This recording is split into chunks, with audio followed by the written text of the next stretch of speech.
손흥민이 메시를 만납니다. 이 문장 하나로 로스앤젤레스 전체가 들끓었습니다. 7만 5천석. 어떤 보도에서는 7만 7천석이라고도 합니다. 그 거대한 경기장을 가득 채운 관중들이 단 하나의 경기를 보기 위해 모입니다. MLS 개막전, LAFC 대 인터 마이애미, 손흥민 대 메시. 이 대결이 성사되는 순간 미국 축구는 달라졌습니다. 아니, 더 정확하게 말하면 손흥민이 MLS에 발을 들여놓는 순간 이미 달라지기 시작했습니다. 잠깐 멈춰서 생각해 보십시오. 손흥민이 토트넘을 떠난다는 소식이 전해졌을 때 많은 사람들이 무슨 이야기를 했습니까? 이제 끝났다고 했습니다. 나이가 너무 많아서 유럽 빅클럽은 무리이고 결국 돈이나 벌러 MLS로 가는 거라고 했습니다. 메시처럼 전성기를 다 보내고 마지막 여행지로 미국을 선택한 것이라고 했습니다. 그런 이야기들이 나왔습니다. 기억하십니까? 그런데 지금 현실이 어떻습니까? 개막전도 시작하기 전에 단 한 경기도 뛰기 전에 로스앤젤레스 전체가 손흥민을 중심으로 돌아가고 있습니다. 한국에서 비행기를 타고 날아온 팬들이 관광버스를 타고 손흥민의 훈련장 앞에 줄을 서고 있습니다. 50명, 100명, 인천에서 온 분들, 서울에서 온 분들, 손흥민 선수가 뛰는 걸 보기 위해 태평양을 건너온 사람들이 훈련장 앞에서 손흥민의 차가 들어오는 것만 봐도 감동을 받습니다. 이것이 끝난 선수의 이야기입니까? 이것이 돈 벌러 리그를 낮춘 선수의 이야기입니까? 인터 마이애미 선수들이 묵고 있는 호텔 앞에도 팬들이 모였습니다. LA 현지에서 직접 그 장면을 취재한 분들의 이야기를 들어보면 이런 광경은 처음 본다는 말이 절로 나올 정도였다고 합니다. MLS 역사에서, 때 미국 축구 역사에서 개막전 하루 전날 이런 분위기가 만들어진 적이 있었습니까? 메시가 처음 인터 마이애미에 합류했을 때 열풍이 있었습니다. 그것은 사실입니다. 하지만 그 메시가 있는 팀을 상대하는 LAFC의 개막전에 손흥민 때문에 이 정도의 인파가 몰린다는 것은 무엇을 의미하는 것일까요? 단순히 한국 팬들이 열정적이기 때문만은 아닙니다. 이것은 손흥민이라는 선수가 가진 무게가 만들어내는 현상입니다. 생각해 보십시오. 지금 같은 시간 영국에서는 무슨 일이 벌어지고 있습니까?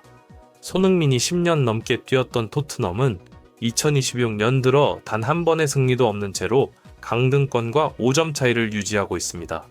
감독이 경질됐습니다. 홈팬들이 야유를 보냈습니다. 선수들이 도망치듯 라커룸으로 들어갔습니다. 바로 그 팀에서 뛰었던 손흥민이 그 팀이 필요 없다고 내보낸 바로 그 선수가 지금 로스앤젤레스에서 7만 5천 명이 기다리는 경기장의 주인공이 되어 있습니다. 역사가 이렇게 빠르게 심판을 내리는 경우가 있습니다. 손흥민의 경우가 바로 그것입니다. 그런데 이 모든 열기와 흥분 속에서 손흥민은 어떻게 행동했을까요? 경기를 앞두고 수많은 인터뷰 요청이 쏟아졌습니다. 기자들과의 인터뷰, LAFC 공식 채널 인터뷰, 그리고 모든 인터뷰에서 단연코 가장 많이 나온 질문은 하나였습니다. 메시와의 대결에 대한 질문입니다. 자, 생각해 보십시오. 보통 선수라면 어떻게 대답했겠습니까? 메시를 이기고 싶다고 했을 것입니다. 메시를 만나게 되어서 동기부여가 된다고 했을 것입니다. 혹은 반대로 메시에 대한 찬사를 늘어놓으면서 겸손한 척 했을 것입니다. 어느 쪽으로 대답해도 이것은 개인과 개인의 대결로 프레임이 잡힙니다. 그리고 그 프레임 안에서는 메시가 상대적으로 유리합니다. 왜냐하면 세계 어느 언론도 손흥민을 메시와 같은 반열에 놓으려 하지 않을 것이기 때문입니다. 이것이 함정입니다. 손흥민은 그 함정에 빠지지 않았습니다. 기자가 처음 손매 대결에 대해 물었을 때 손흥민의 대답은 이것이었습니다. 좋은 프리시즌을 보냈기 때문에 팀 전체가 기대감 속에서 시즌을 맞이할 준비가 됐습니다. 팀 전체가 준비됐고 준비된 대로 하고 싶습니다. 메시가 없었습니다. 손흥민 개인도 없었습니다. 팀만 있었습니다. 기자가 다시 물었습니다. 메시 이야기가 계속 나오는데 팀 목표에 어떻게 집중하느냐고. 손흥민의 대답이 나왔습니다. 축구는 팀 스포츠입니다. 개인 스포츠가 아닙니다. 메시는 누가 말하지 않아도 모두가 높게 평가하고 있고 이 경기는 개인 대결이 아닙니다. LAFC와 인터 마이애미의 경기입니다. 이 대답 하나가 수백 마디의 분석보다 더 많은 것을 말해줍니다. 손흥민은 지금 자신이 어떤 위치에 있는지 정확하게 알고 있습니다. 메시를 건드릴 필요가 없습니다. 메시에 대해 겸손한 척할 필요도 없습니다. 그냥 팀이 이기면 됩니다. 그것이 모든 대답을 대신합니다. 이것이 진짜 레전드의 사고방식입니다. 위대한 선수는 말로 상대를 이기려 하지 않습니다. 경기장에서 이깁니다. 그런데 더 놀라운 대답이 나왔습니다. LAFC 공식 채널 인터뷰에서 메시와의 대결이 특별한 동기부여가 되느냐는 질문에 손흥민이 이렇게 말했습니다. 아니다. 메시가 굉장히 좋은 선수라는 것은 모두가 알고 있지만 메시와의 경기라고 해서 더 특별한 것은 없다. 나는 모든 경기를 똑같이 열심히 하고 모든 경기에 전심으로 임한다고 했습니다. 그리고 영어로 이렇게 말했습니다. I don't like to talk about individual. 개인에 대해 이야기하는 것을 원치 않는다고? 이 말의 무게를 느끼십니까? 지금 전 세계 언론이 손매 대결을 최고의 흥행 카드로 다루고 있습니다. 7만 5천 명이 그 대결을 보러 옵니다. 그 상황에서 손흥민은 메시와의 대결을 특별하게 여기지 않는다고 말한 것입니다. 이것은 메시를 무시하는 것이 아닙니다. 오히려 그 반대입니다. 손흥민에게 모든 경기가 전부입니다. 메시가 있는 경기만 전부인 선수가 아니라는 것입니다. 그것이 무엇을 의미하는지 이제 이야기해야 합니다. 손흥민이 개인에 대해 이야기하는 것을 원치 않는다고 했습니다. 그런데 그 말 속에 담긴 진짜 의미를 이해하려면 한 가지를 더 들어야 합니다. 기자가 집요하게 다시 물었습니다. 그래도 메시의 여러 가지 장점 중에 하나를 가져온다면 어떤 것을 가져오고 싶냐고. 이 질문은 사실 교묘한 질문입니다. 손흥민이 메시에게 배우고 싶다는 말을 하도록 유도하는 질문입니다. 그 대답을 하는 순간 손흥민은 자동으로 메시를 올려다보는 위치에 서게 됩니다. 많은 선수들이 이런 질문에 별 생각 없이 대답합니다. 당연히 메시의 드리블이죠. 메시의 창의성이죠. 이런 식으로. 그러면 다음날 헤드라인은 이렇게 됩니다. 손흥민, 메시에게 배우고 싶다고 고백. 손흥민의 대답은 달랐습니다. 완전히 달랐습니다. 손흥민은 메시의 축구 지능 이야기를 했습니다. 메시가 굉장히 똑똑하지 않냐고 했습니다. 요즘 메시가 예전처럼 많이 뛰지는 않지만 적절히 뛰어야 할 때 그리고 팀이 필요한 순간에 메시는 정확하게 움직인다고 했습니다. 그러면서 자신도 나이가 들어가면서 체력을 어떻게 쓸지 선택과 집중을 해야 하는데 메시가 내리는 그 판단이 독하다고 생각한다고 했습니다. 이 대답을 들으면서 무언가를 느끼지 않으셨습니까? 손흥민은 메시를 자신보다 위에 놓지 않았습니다. 메시를 연구 대상으로 봤습니다. 같은 경지에 오른 선수끼리 서로를 분석하는 방식으로 이야기했습니다. 나이가 들어가는 상황에서 체력 안배를 어떻게 할 것인지 그 판단력에서 메시로부터 영감을 받는다고 한 것입니다. 이것은 겸손이 아닙니다. 이것은 자신의 위치에 대한 정확한 인식입니다. 자신이 어느 레벨의 선수인지 알고 있기 때문에 나올 수 있는 대답입니다. 그런데 이 인터뷰에서 하나 더 놓쳐서는 안 될 장면이 있었습니다. 손흥민이 이번 인터 마이애미와의 대결에서 반드시 이기고 싶다는 이야기를 하면서 한 가지 일화를 꺼냈습니다. 훈련장에서도 손흥민의 승부욕이 워낙 강하다 보니까 팀 내 훈련에서 지면 팀원들에게 말도 안 할 정도로 몰입한다고 했습니다. 그래서 팀원들이 손흥민을 보면서 웃는다고 했습니다. 진다고 그렇게까지 하냐고. 손흥민도 그것을 알고 있습니다. 웃기는 한데 그래도 지고 싶지 않다고 했습니다. LAFC와 인터 마이애미의 이 대결도 절대 지고 싶지 않다고 했습니다. 이 장면에서 뭔가를 느끼셨을 겁니다. 손흥민이 훈련에서 져도 아무한테도 말을 안 한다는 것. 그것이 그냥 유머가 아닙니다. 그것은 손흥민이 어떤 사람인지를 보여줍니다. 경기장 안에서도 경기장 밖에서도 항상 이기려는 사람. 메시와의 대결이라서 더 열심히 하는 게 아니라 모든 순간 전심으로 임하기 때문에 특별히 더 열심히 할 것도 없는 사람. 이미 항상 최선이기 때문입니다. 이것이 손흥민의 진짜 무서운 점입니다. 그리고 이제 이 영상에서 가장 폭탄 같은 장면을 이야기해야 합니다. 부앙가입니다. 부앙가가 누구인지 모르시는 분들을 위해 설명드리겠습니다. 부앙가는 LAFC의 에이스였습니다. 손흥민이 오기 전에 LAFC 에이스, 팀의 중심이었고 팀의 얼굴이었습니다. 그런 선수가 새로운 선수가 팀에 들어오면 어떤 반응을 보이는 것이 일반적입니까? 불편해합니다. 자신의 자리를 빼앗길 수 있다고 느끼면 미묘한 신경전이 생깁니다. 그것이 축구팀 드레싱룸에서 항상 벌어지는 일입니다. 특히 상대 선수가 자신보다 더 큰 이름을 갖고 들어올 때는 더욱 그렇습니다. 부안가 인터뷰 장면이 공개됐습니다. 그리고 부안가가 한 말이 전 세계 손흥민 팬들 사이에서 화제가 됐습니다. 부안가가 이렇게 말했습니다. I want to win this game and say Son is the best player in the MLS. 이번 경기를 이기고 싶고 이기면서 손흥민 선수가 MLS 최고의 플레이어라고 말하고 싶다고 했습니다. 그리고 거기서 멈추지 않았습니다.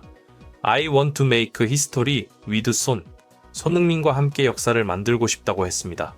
잠깐 멈춰서 이 말의 무게를 생각해 보십시오. MLS 하면 메시입니다. 전 세계 어느 매체도 어느 팬도 MLS를 이야기할 때 메시를 빼고 이야기하지 않습니다. 그런데 LAFC의 에이스 손흥민이 오기 전까지 그 팀의 얼굴이었던 부안가가 이렇게 말한 것입니다. 이번 경기를 이기고 MLS 최고는 손흥민이라고 말하고 싶다고. 메시가 있는 MLS에서 손흥민이 최고라는 것을 보여주고 싶다고. 이것이 그냥 나온 말이 아닙니다. 에이스가 왕좌를 양보하는 일은 쉬운 일이 아닙니다. 자존심을 가진 선수라면 더욱 그렇습니다. 그런데 부안가가 이 말을 한 것은 손흥민이 LAFC에 와서 보여준 모습이 그만큼 강렬했다는 것입니다. 손흥민의 이타적인 모습을 보면서 부안가 역시 이타적으로 변화했다는 것입니다. 이것이 보통 일입니까? 이것이 리더십입니다. 누군가를 강요해서 만들어지는 것이 아니라 그냥 옆에서 함께 지내는 것만으로도 주변 사람을 바꾸는 것. 그것이 진짜 리더십입니다. 마르코 도스 산토스 감독이 손흥민에 대해 최근 한 말이 있습니다. He is a team guy. 손흥민은 팀을 우선으로 하는 선수라고 했습니다. 포지션도 유동적으로 가져갈 수 있고 팀원들이 원하는 곳에서 서포트를 할 수 있게 해주는 플레이 스타일을 활용하겠다고 했습니다. 그런데 감독이 강조한 것은 그 팀과의 정신이 단순히 경기 안에서만 발휘되는 것이 아니라는 점이었습니다. 선수들의 분위기, 경기장의 분위기, 팀 전체의 분위기를 서로를 위하는 관계로 만들어준다고 했습니다. 그리고 그 결과가 부안가의 인터뷰로 나타난 것입니다. 팀의 에이스가 손흥민과 함께 역사를 만들고 싶다고 공개적으로 선언한 것으로 나타난 것입니다. 다시 한번 영국으로 돌아가 봅시다. 토트넘의 드레싱룸에서는 주장이 경기 전주에 공개적으로 팀을 비판하는 발언을 했습니다. 그리고 경기에서 이번 시즌 두 번째 퇴장을 당했습니다. BBC의 레전드는 그 모습을 보고 팀의 어린 선수들이 누구를 보고 배우겠냐고 했습니다. 반면 LAFC에서는 어떤 일이 벌어지고 있습니까? 팀의 에이스가 손흥민과 함께 역사를 만들고 싶다고 말합니다. 감독은 손흥민이 팀 전체의 분위기를 바꾸고 있다고 말합니다. 7만 5천 명이 손흥민을 보러 경기장을 채웁니다. 한국에서 비행기를 타고 날아온 팬들이 훈련장 앞에 줄을 서서 손흥민의 차가 들어오는 것을 봅니다. 이것이 같은 선수 이야기입니다. 토트넘이 필요 없다고 내보낸 그 선수, 늘 손흥민이 문제라고 했던 그 선수, 나이가 많아서 이제 MLS나 가겠지 했던 그 선수의 이야기입니다. 역사가 이렇게 빠르겠습니다. 그리고 역사는 항상 진실의 편입니다. LAFC는 개막전을 앞두고 북중미 챔피언스컵 첫 경기를 6대1로 이겼습니다. 5골 차이, 상대를 완전히 압도했습니다. 그 경기에서 LAFC가 보여준 것은 단순한 승리가 아니었습니다. 손흥민을 중심으로 팀이 어떻게 작동하는지, 손흥민이 있는 팀이 어떤 모습인지를 처음으로 세상에 보여준 경기였습니다. 그리고 이제 인터 마이애미와의 개막전이 다가왔습니다. 메시가 훈련에 복귀한 것으로 보입니다. 손매대전이 제대로 성사될 가능성이 높아졌습니다. 7만 5천 명이 그 순간을 기다리고 있습니다. 그런데 저는 이 경기 결과가 어떻게 되든 간에 이미 어떤 의미에서는 손흥민이 이겼다고 생각합니다. 그 이유를 지금부터 말씀드리겠습니다. 메시가 MLS에 온 것은 2023년이었습니다. 그 이후 MLS는 메시의 리그가 됐습니다. 전 세계 중계권이 팔렸고 시청률이 올랐고 경기장이 찼습니다. 그것은 사실이고 그것은 대단한 일입니다. 메시의 영향력을 부정하는 것이 아닙니다. 하지만 지금 이 순간 손흥민이 합류한 이후 처음 맞이하는 개막전에서 메시의 팀과 손흥민의 팀이 맞붙는 이 경기가 MLS 역사상 가장 많은 관심을 받는 경기 중 하나가 되어 있다는 사실은 무엇을 의미합니까? 손흥민이 메시와 같은 반열에서 이야기되고 있다는 것입니다. MLS 팬들이, 미국 언론이, 전 세계 축구 팬들이 이 경기를 메시 혼자의 경기가 아니라 손흥민과 메시의 경기로 보고 있다는 것입니다. 토트넘에서 10년 넘게 뛰면서 손흥민은 항상 누군가의 보조 선수로 이야기됐습니다. 케인이 있을 때는 케인의 파트너였습니다. 케인이 없을 때는 케인을 대신하기에는 부족한 선수였습니다. 영국 언론에게 손흥민은 항상 무언가가 부족한 선수였습니다. 빠르지만 결정력이 부족하다. 골을 넣지만 리더십이 없다. 열심히 하지만 경기를 지배하지 못한다. 늘 무언가가 부족했습니다. 그리고 그 부족함의 이유가 항상 손흥민이었습니다. 늘 손흥민이 문제였습니다. 지금 로스앤젤레스에서 손흥민은 부족하지 않습니다. 아무것도 부족하지 않습니다. 팀의 에이스가 손흥민과 함께 역사를 만들고 싶다고 합니다. 감독이 손흥민이 팀 전체의 문화를 바꾸고 있다고 합니다. 팬들이 태평양을 건너 손흥민을 보러 옵니다. 7만 5천석이 손흥민의 이름으로 채워집니다. 그리고 메시와의 대결 앞에서도 손흥민은 흔들리지 않습니다. 특별히 다른 마음가짐이 없다고 합니다. 모든 경기가 전부이기 때문입니다. 이것이 우리가 알고 있던 손흥민입니다. 토트넘에서도 이랬습니다. 달라진 것은 손흥민이 아닙니다. 달라진 것은 손흥민의 진가를 알아보는 사람들이 생겼다는 것입니다. 토트넘은 몰랐습니다. 아니 알면서도 인정하지 않았습니다. 레비 회장은 손흥민이 없어도 토트넘이 빅클럽이라고 생각했습니다. 그 결과가 지금 강등권과 5점 차이입니다. 반면 LAFC는 손흥민을 데려온 이후 무슨 일이 벌어졌는지 보십시오. 챔피언스컵 6대1 승리, 개막전 7만 5천 명. 이 부항아가 손흥민과 함께 역사를 만들고 싶다는 선언, 팀 전체가 하나가 되는 변화, 같은 선수입니다. 환경이 달라졌을 뿐입니다. 축구에는 이런 말이 있습니다. 좋은 선수가 좋은 팀을 만든다. 그러나 위대한 선수는 평범한 팀을 좋은 팀으로 만든다. 손흥민이 LAFC에서 보여주고 있는 것이 바로 그것입니다.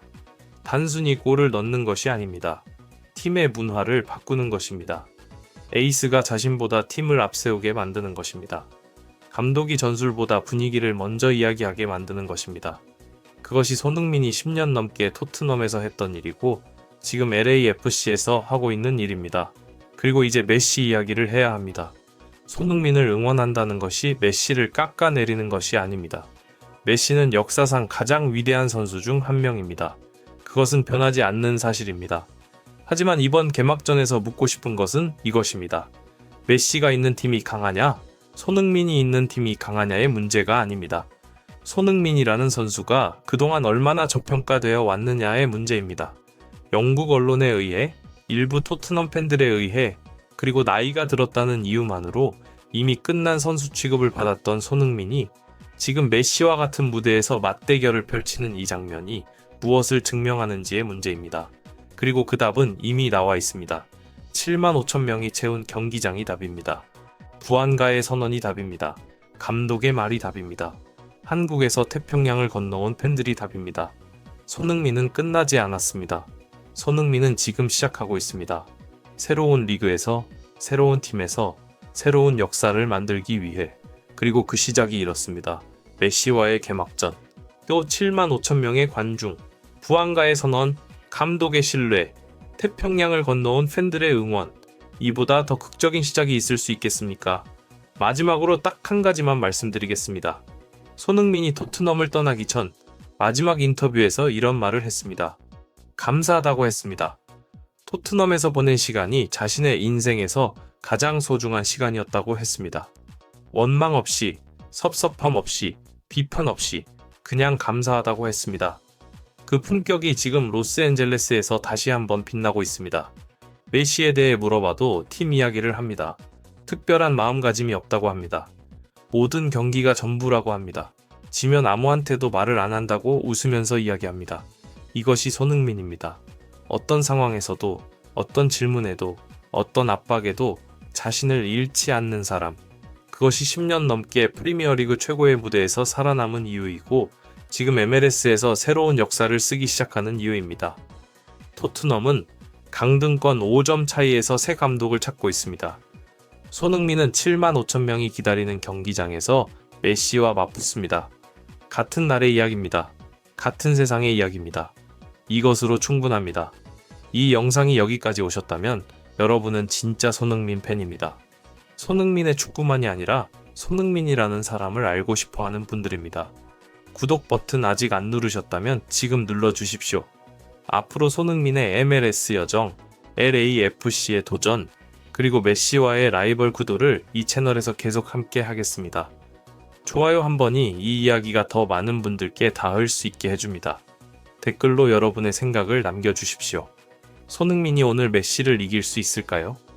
그리고 구한가의 선언대로 오늘 경기가 끝난 후 MLS 최고는 손흥민이라고 말할 수 있게 될까요? 다음 영상에서 뵙겠습니다.